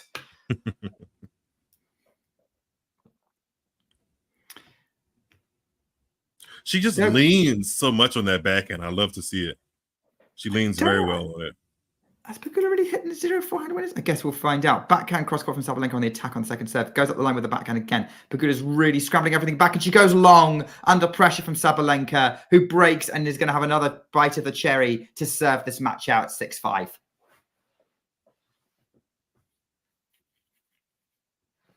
I think she plays much better when she has kind of let out the frustration, if that makes any sense, from Sabalenka. Like Jamari's really, really great stats about how many match points she's needed to really go over the line. A lot of her big titles, Australian Open 2023 against Rybakina, multiple match points. Madrid last year against Swiatek, multiple match points. Against Swiatek just a day ago, 10 match points. That's not ideal, but I do think when she kind of gets through those things, it's just she starts flying. We'll see in this service game. We'll see. She did a few match points against Zheng Qinwen in the Australian Open final, didn't she? Mm-hmm. Well? I think, yeah, more than one. I think it was like 4. Yeah, but again, that's the beauty of the scoring system in tennis. You could do everything right to get yourself to match point, but if you don't win that, you've not won the match. You can't. There's no like bouncing of the ball until the time goes out. You have to win the final point. You have to. No one's going to do it in singles besides you. Do we think Sabalenka gets tight in like the first like time she's having to do it, like in terms of like serving it out and like wanting to get it done quickly, and then when there's a reset, when she's pushed, then something wakes up and she gets the job done because it's not all on her. She feels like she has to beat the opponent rather than not stop herself from losing, if that makes any sense. Yeah, it changes the mindset. I mean, that's a great call, actually, Nick. Like when she said something very like not. It wasn't profound, but it did give me a glance into her mindset with what is his name that does the Tennis Channel desk? His name on the tip of my tongue. Dang it! I don't know.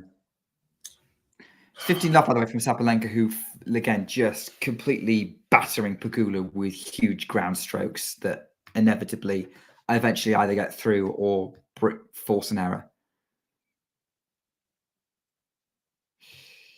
Did they call him P? What do they call him? Prakash? Yes, Prakash. Prakash Armitage. Yeah.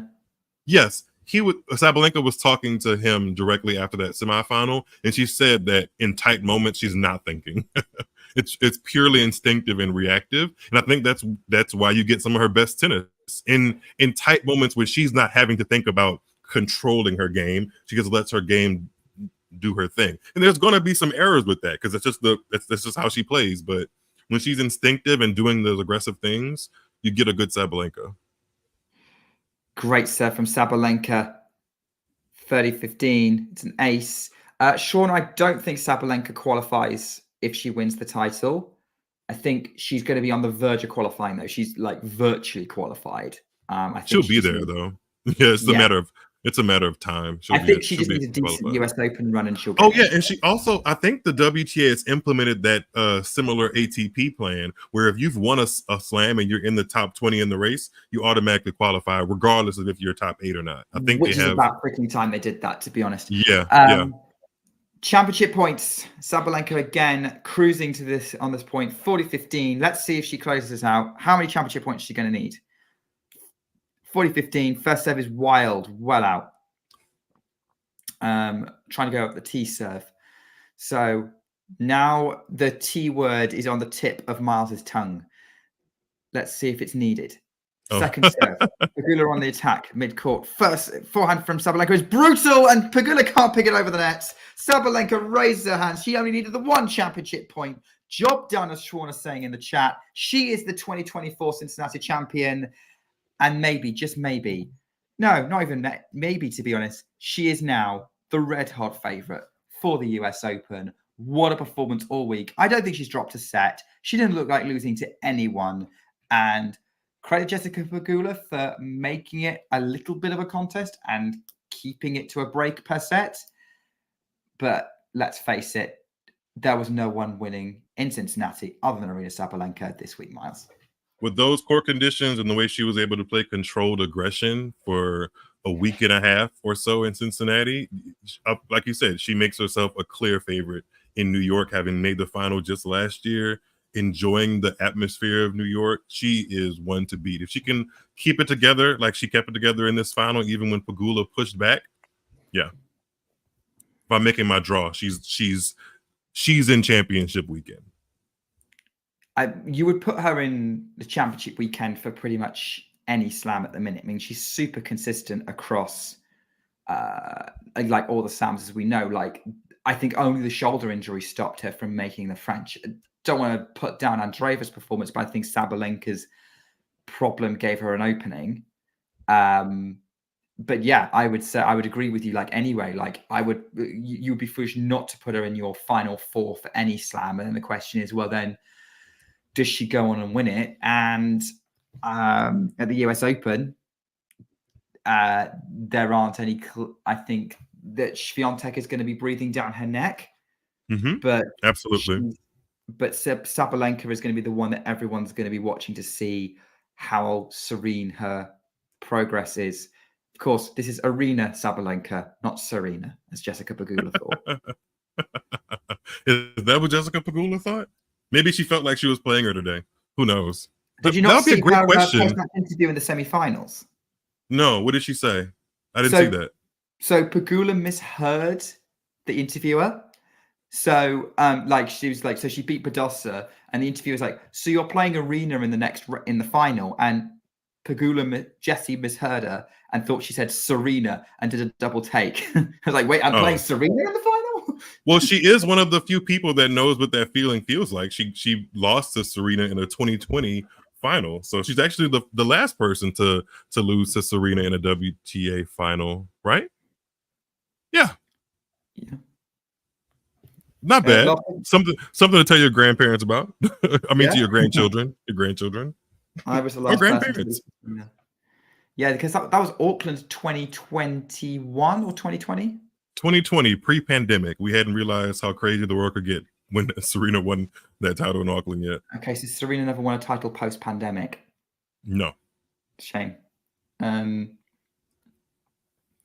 We have plenty to look through, though. I think the Serena Williams fans just uploaded like a whole 12-minute compilation the other day of pure return winners against Sharapova's serve, which I couldn't have watched that if I was. I can't imagine Sharapova experiencing that, just the ball whizzing by her every time she served. By the way, I know you were talking. This is not a massive tangent, but like that Serena show that they're doing at the minute, because obviously it's 25 years since she won the US Open. It's not available in the UK, which is a shame because I would have been really interested in watching that. That's so strange that it's not, because it's on a streaming platform. You could literally. Which you could literally just purchase ESPN Plus. Like it shouldn't matter where you are in the world. Like you're having to, like, can't you watch Netflix anywhere in the world? Like what I watch on Netflix is relatively what you can watch on Netflix. It does vary what country you're in. Oh, boo. The powers that be. Boo, the powers that be. But it's a really, really good show. Small plug. I have been doing a series recapping what's been revealed in ESPN's In the Arena docu-series featuring Serena Williams. So if you're not subscribed to Tuned Into Tennis, make sure you do that. I'm trying to hit 500K. Me and Talking Tennis, the team at Talking Tennis. I love doing this. But if you're ever looking for an extra tidbit of tennis information, check out Tuned Into Tennis. We appreciate it. Love it.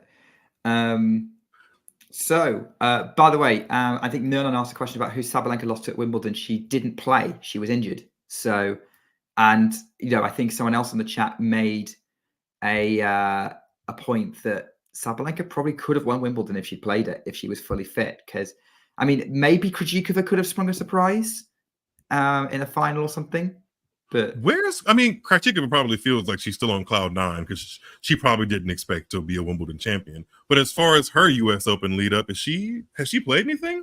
No, she hasn't. I think she played the Olympics, but I don't think she played Toronto or Cincinnati. And she's going to be seeded 8 at the US Open anyway. Maybe she felt like she didn't medal anywhere at the Olympics, did she?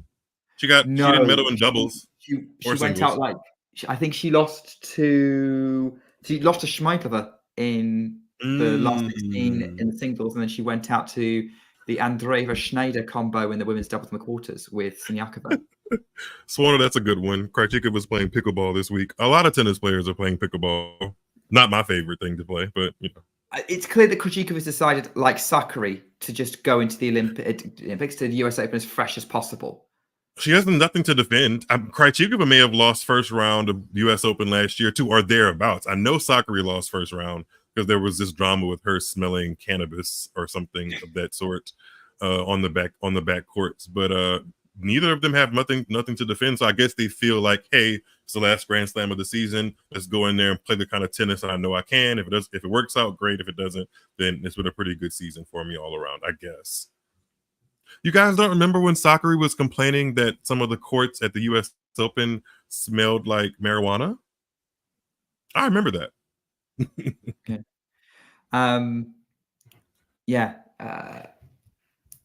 No, that's I mean, look, it's a good thing they don't play tennis near where I live. That's all I'm going to say. Same. Okay. Yeah, can't. Yeah, I don't know. Yeah, Nolan, I'm seeing your messages. I'm sorry, I don't know how that's going to work. If you are being genuine. Is Kanta the one that did the call for you? Like, is it Sky Sports, Nick? I don't know because I'm not listening to it. Oh, I wasn't listening to, but I thought you saw her face. I thought you said Kanta. Did you say Kanta? Or No. Talking no. No, oh, I think sorry. Naomi Brody, mainly. Naomi Brody, who is an excellent. I mean, Joe Conter, Naomi Brody, and Laura Robson, all excellent commentators. Like probably the 3 best commentators in the world right now, on British tennis and British channel. Right, let's get back to the match because we've gone well off topic. A little bit. This happens sometimes with us, especially when you get me and Miles in the room. They're doing the presentation ceremony right now. The umpire's getting his memento. Yet another one. So yeah. Can I tangent really quickly? Just really quickly. I wonder what the chair umpires do with those little mementos that they like. Like, do they have their own trophy cabinet that we don't know about or people don't really inquire about? Because they always get included in these trophy ceremonies. I mean, if I was an umpire, I would. Yeah. So, thoughts on? I think let's do the people who are kind of coming up, because I think Pegula is going to be giving her speech. Jessica Pegula, thoughts on her performance today? I know we're kind of saying about maybe she maybe didn't have a lot, or maybe didn't have enough to beat Sabalenka. I would say she didn't have enough to beat Sabalenka, who was firing red hot today. But I still think she acquitted herself well. I don't know whether you want to comment on that. No, I do think she acquitted herself very nicely, especially when it was, back against the wall, Sabalenka serving for the tournament, and she was able to squeak out a break in that moment. She played really well all week. There were ebbs and flows in her matches, but she was able to kind of steady herself out when it really mattered, especially in that semifinal against Badosa, when Badosa stepped it up. So I think she goes into the U.S. Open with as much confidence. Actually, she should go into the U.S. Open with the most confidence she's had all year, because Canada in our Cincinnati final sets her up nicely, personally. And I will hold myself to the fire if this is the case on the final Saturday, that's the women's final, on the Saturday of the U.S. Open. If Pegula's holding that trophy, hey, more power to her. That means that she has been further in a Grand Slam than she ever has and has finally won one. I just do not leave Cincinnati thinking that much changes in that regard. Is she back to like playing consistent Pegula tennis? Yes. But consistent Pegula tennis is not Grand Slam winning tennis to me yet. Hate to kind of be like be sour about it, but I'm not convinced that she's broken new ground to become a contender at the Grand Slams. It does depend on what happens in the rest of the draw, right? Yes, but we've also seen draws break for her, and she didn't come out the champion either. So I don't know. I'm basing this off of not so much how I feel about Pegula, but what has Pegula shown me is that a draw, she can work her way through like a tough draw for a high seed, or a draw can break for her and she gets Vondrousova in a Wimbledon quarterfinal and not lift the trophy or get past the quarterfinal either. So I don't know. Yeah, that one might go down as the that one might go down as the biggest opportunity Pegula has to win a Grand Slam. Shauna, I'm not going to answer your question purely because I'm doing a power ranking video. I'm probably going to record it in the next 24 hours or so. And I don't want to give anything away for it. So I will let Miles answer that one. Who's the third favorite for the U.S. Open after Sabalenka and Iga? Yeah.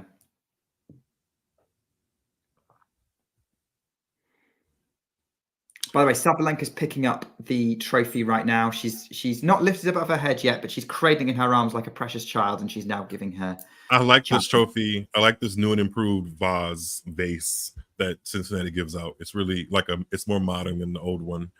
That's a tough question because my mind wanted to blurt out Coco or Rybakina because those are who are in the rankings after Iga and Aryna Sabalenka.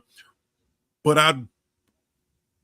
I'm gonna give it to either like Rybakina / Coco because they are Grand Slam champions in their own right. But I think that third person could be somebody we really haven't discussed yet that kind of finds form in New York. Could it be somebody like Mukova, who found themselves in the semifinal last year? Sorana Cirstea found herself in a quarterfinal last year. Madison Keys was in a Grand Slam semi at the U.S. Open last year. And I don't think that was on the bucket list. Granted, she has been there before, but it may be one of those kind of players that find the form in New York that they need. So I'm not sure because being the third best player would mean that essentially I can see them in the semifinals because that's one of 4 players. There's some wiggle room for some players to kind of get in behind Iga and Aryna. To me, it could be Pegula, but she hasn't been to a semifinal. I can give you a list of players in my head because I haven't necessarily settled on it yet. But like list of players in my head who I think could be put at 3: Coco, Elena, Jessica Pegula. I would think about Barbora Krejcikova. I would definitely seriously think about Xiangqin Wen, and I would, and maybe you could look at Jasmine Paolini. I would love that, actually. I would love if Jasmine Paolini continues her Grand Slam success. Or Danielle Collins. I was going to say Danielle Collins, who's, I believe, I didn't double check this, but she's playing Monterey for top seed. Yeah, Tennis Channel did make a commercial about Monterey, and I saw her, and I was like, is she actually going to play? Because that's a little strange to go to Mexico the week before you're supposed to be in New York. But there has to be some incentive, right? Also, Donna Vekic is there because Donna Vekic is actually the defending champion, but she won it in February of last year when it was in that schedule of the season or stop. Has she not pulled out? I'm double checking. She was also in that Tennis Channel commercial as like, hey, come watch these women in Monterey. I think Vekic is pulled out. I don't see her name, which I actually would be smart on her behalf. I know she's defending champ, but she should be in New York. She should be. She's played a lot of tennis. Yeah, I don't see her name in the draw. I see Danielle Collins. I see Emma Navarro. I see Elena Svitolina. And I see Ekaterina Alexandrova. Yeah, that you definitely not Vekic then, because you've gone way past where she was ranked. Yep. Sean is saying that Vekic is already in New York. She should be. I mean, yeah, because Vekic is actually a quarterfinalist in New York. That match that she played against Bencic? I think she lost to Bencic in the 2019 U.S. Open quarterfinals. That was kind of tight, I think. So she could have been a U.S. Open semifinalist then. So, hey. It's another name to throw out in the mix. Sabalenka's holding the trophy. We've had the ticker tape. We've had the photos. Like, she's having all the photos taken right now. Let's go back to the Aryna Sabalenka performance here before we wrap up. Yeah, I mean, that was an intense, powerful, unstoppable performance from Aryna Sabalenka. I'm kind of running out of superlatives, you can see, but like, if you're an Aryna Sabalenka fan, this might be your favorite title run outside of a slam that she's had. Like, she was just, I've said that word again, unstoppable. Her level of play was great. Her competition, which she was up for it from pretty much the first ball, especially in this final. if she plays like that, like I've said in New York, then she's one to beat. And I think it does give her a lot of confidence to just physically put her hands on a trophy. In my mind, a 7-month drought is not anything to be worried about. But for a lot of other commentators and tennis pundits, it was getting like, oh, when's Aryna going to win her next title? She does it now, sets herself up for a really good 2 weeks in New York. And she is a really strong one with some freight on it when she's playing well like that. It takes either her to kind of derail it with, maybe a lapse of concentration or like the wrong shot choice, or a really impressive performance, particularly somebody with the kind of legs that Coco has. I mean, legs in the form of like covering the court like Coco can do, because that's really what was frustrating to Sabalenka in that US Open final. And there's not many players that have the legs to be able to stop a Aryna Sabalenka pure aggressive ground stroking game when it's on. Those names are few and far between. Iga has the athleticism. Coco has the athleticism. Maybe Rybakina can go toe-to-toe from the ground if she's healthy and motivated enough. Maybe somebody like Paulini can scramble their way and kind of make Sabalenka hit that extra shot and make her uncomfortable. But outside of that, yeah, Navarro showed that she could do it in Indian Wells, but I do think it would take a Sabalenka at a notch or two below the Sabalenka we saw in Cincinnati. But that's a good shout, Nick. It would take a combination of something like that for Navarro to be a champion. Even like somebody like Paulini, as I mentioned, a Maria Sakkari. I know that sounds like a big ask because Sakkari's not been a big match player lately, but yeah, if she plays similar to how she played in Cincinnati, even she got better and better each week. If she brings that to New York, it's going to take somebody that just relentlessly gets down to all of her balls and makes her hit an extra shot, which that list is very short. So yeah, I would agree. I think that's who she's got to worry about. And even then, she has the capability of, when she's on, to really hit it. Like Pegula, in theory, has that ability to kind of come back at her. And like, she did her best with it today. And it just wasn't enough because Aryna was just finding ways of just overwhelming her. And yeah, I guess that's kind of the summary of the final. Really.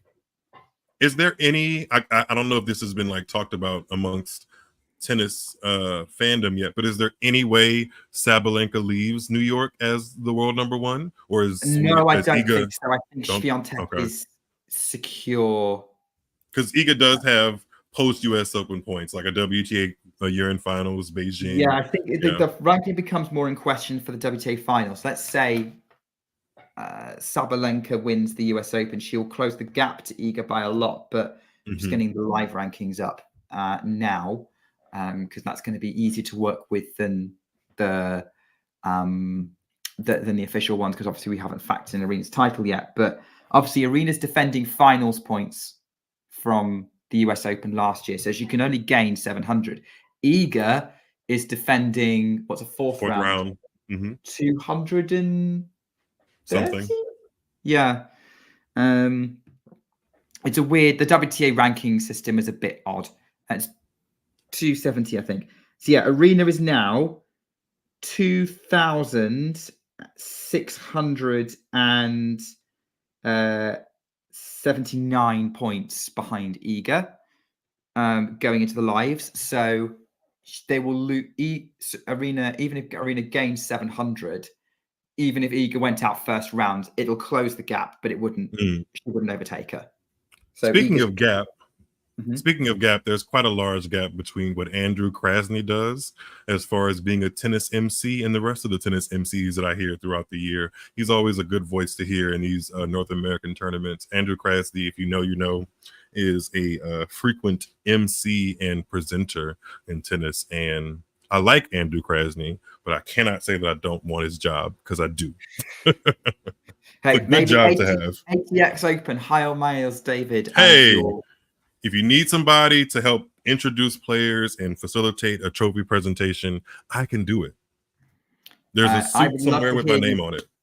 I mean, I would love to hear you. I mean, like, you're right. Andrew Krasny, who also does the US Open, I think, like the way he introduces players, the only person who really rivals him is the guy who does them for Roland Garros. It's like the Rafael and Nadal. I was listening to someone do it in it was in Canada, either Montreal or Toronto. It was with excitement, but just personal taste. I hope nobody clips this and like sends this to the guy.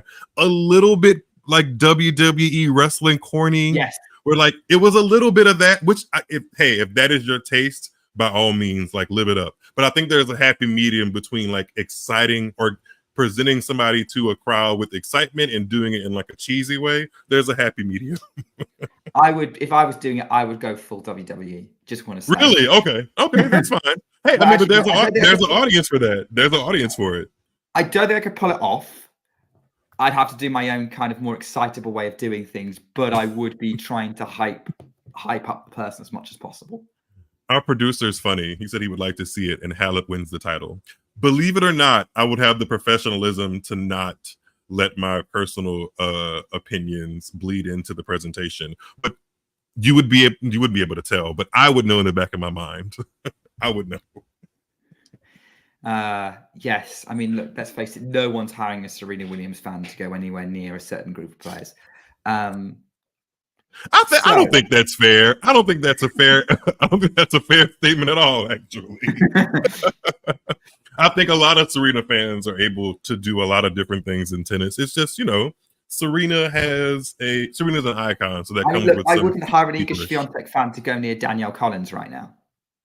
Yeah, that seems a little touchy. But in general, a Serena fan that is healthy and has a good worldly view can introduce any player. Like Serena's is Serena, and if you beat her in the past, you beat her in the past. That's how I look at it. It's not fun to watch those highlights all the time, but hey, you can't win them all. And she won 23. I don't go back and watch Novak Djokovic walking over Roger Federer in an Australian Open semi-final. Oh, I don't either. But sometimes you learn a lot sometimes by watching matches in hindsight. And sometimes I definitely tip my cap to players that I wouldn't have felt like tipping my cap to at the time when I go back and just so happenstance to watch highlights or coverage of it. I tell you what, our producer's going to have a horrendous time clipping this because what John likes to do is get his producers to make sure that the clips at the end of the show are kind of put out as separate videos to sum up the match. But we have gone in all kinds of different directions here on Talking Tennis. But hey, there you go. That's what Talking Tennis is like. We go, well, there's so many topics that we can cover. We talk tennis. We talk and tune into tennis. This is what it's about. This is what sports is about. I always have said with my personal platform that tennis needs more of a Buffalo Wild Wings-esque aura about it. Just, kind of shooting the breeze. And that's when sports in general is at its best. And tennis is no different. All right. Well, I guess we're going to be shooting some breeze tennis. Maybe we need to rebrand. We're going to shoot some breeze watching some tennis in about an hour or so because we've got the men's final coming up between Yannick Sinner and Frances Tiafoe coming up. And we'll be shooting the breeze about women's tennis some more on WTA Weekly tomorrow. Time TBC, but it'll probably be from about sort of 6 p.m. UK time onwards at the earliest. I guess, Miles, before you go, thoughts, how nervous are you ahead of this men's final with Frances taking on Yannick? Nervous to the point where I don't know if I should be the person helping along the stream. Sometimes I feel like I am the issue and the cause of my own players' demise. Like sometimes they win when I'm not watching. So if that happens, I tend to be mindful of that and just score watch instead of actually watch the match, like on the television. And I've watched some of Tiafoe's matches, but like the last one I didn't watch. So I don't know if I sit and like keep my eyes on the live tennis, is that going to somehow change the trajectory of what I want to happen in that match? Because Tiafoe has a great opportunity to leave Cincinnati with his first Masters 1000 title. And I think that would be, amidst a very tough season for him, that would feel very, very sweet. Sinner winning it. Yeah, that would be it would be sweet and insane. Yeah, it would be sweet and insane. He'd have to beat one of the form players of the freaking year to do it.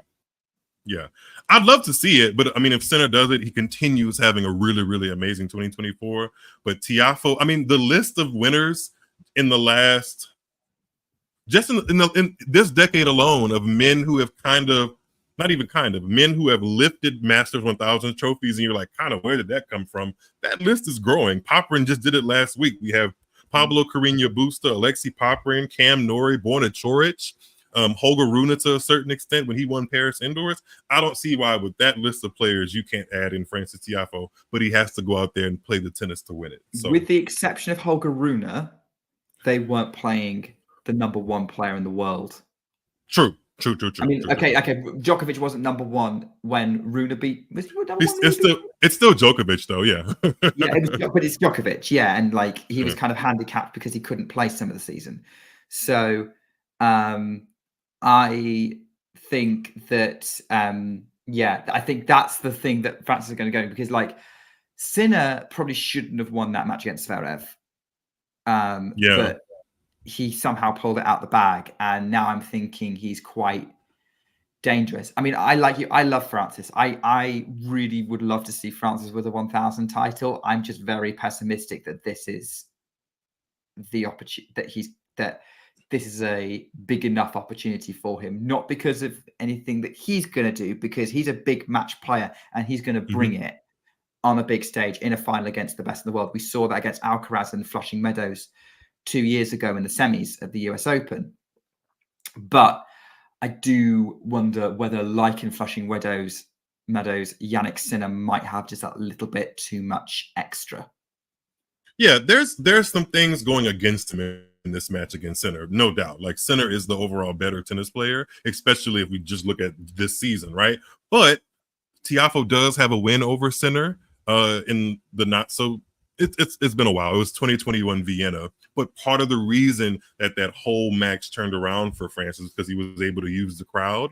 He'll be in Cincinnati, which is not his hometown, but there's a lot of Tiafoe fans that are going to be in that building. So maybe there's some magic that can happen with Tiafoe, the crowd, and playing Sinner once again when they're squarely on his side. So it's going to be an interesting watch for sure. I'm just nervous that I feel like if my eyes are watching it, it's going to ruin all of the potential magic. So I'm going to sit here and pray about it, I guess. I mean, look, I feel similarly when I try not to do Iga streams on the matches, because I feel like she's lost more times when I've commentated on her than she's won. Although actually, I think if I go back and think about it, probably not.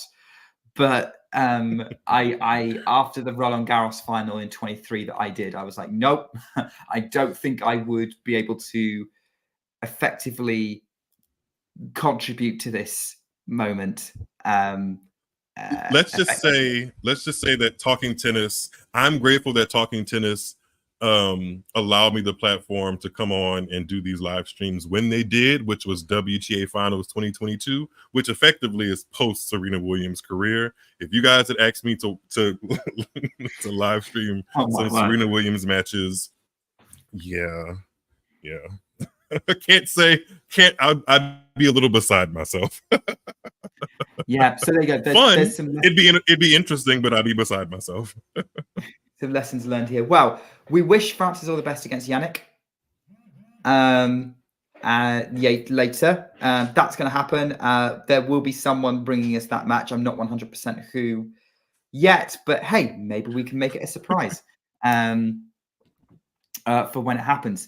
And good news, Nerlan can finally talk to us again, which is fantastic. That's a great high point for us to end the stream on. All right, Miles, thank you so much for making this such a very pleasant experience of watching a tennis match.